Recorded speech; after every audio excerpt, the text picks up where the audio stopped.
Hindi. Commotion. Ano commotion natin? Ano? Ay, yung maraming tao. Commotion na mga lalaki. Oo.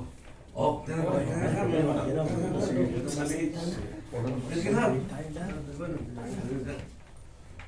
Makinig kayong lahat.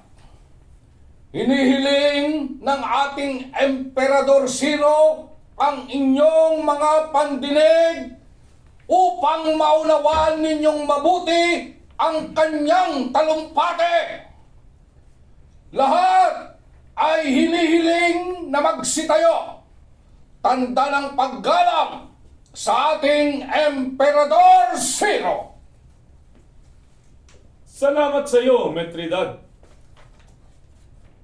Siya na ngayon ang ating ingat iyaman. Ngayon ay unang taon ng aking paghahari dito sa Persia.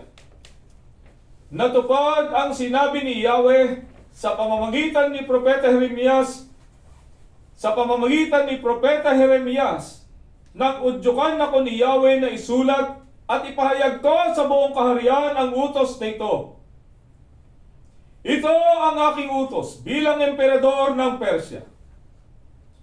Ibinigay sa akin ni Yahweh, ang Diyos ng kalangitan, ang lahat ng kaharian sa buong daigdig. At inatasan ako ni Yahweh na ipagtayo ko siya ng templo sa Jerusalem na nasa Huda.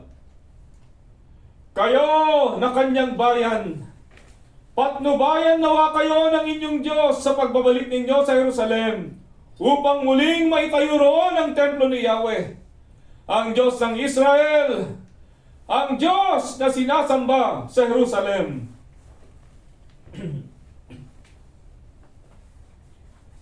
Ano ang tugon ng mga pinuno ng lipi ni Huda? Bilang pagtugon, kaming mga lipi ni Huda ay agad na nagsipaghanda. Gayon din ang mga pari at mga Levita at ang mga iba pang inudyukan ng Espiritu ng Diyos upang muling itayo ang templo ni Yahweh sa Jerusalem.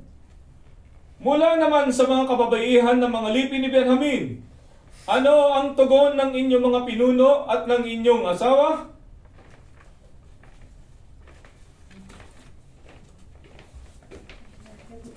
Sige po. Mahal naming emperador. Mahal naming Emperador Zeros. Sira. Zeros. Walang S. Walang S. Wala. Sige. Mahal naming Emperador Zero. Ipinaabot sa inyo ng aming mga pinuno mula sa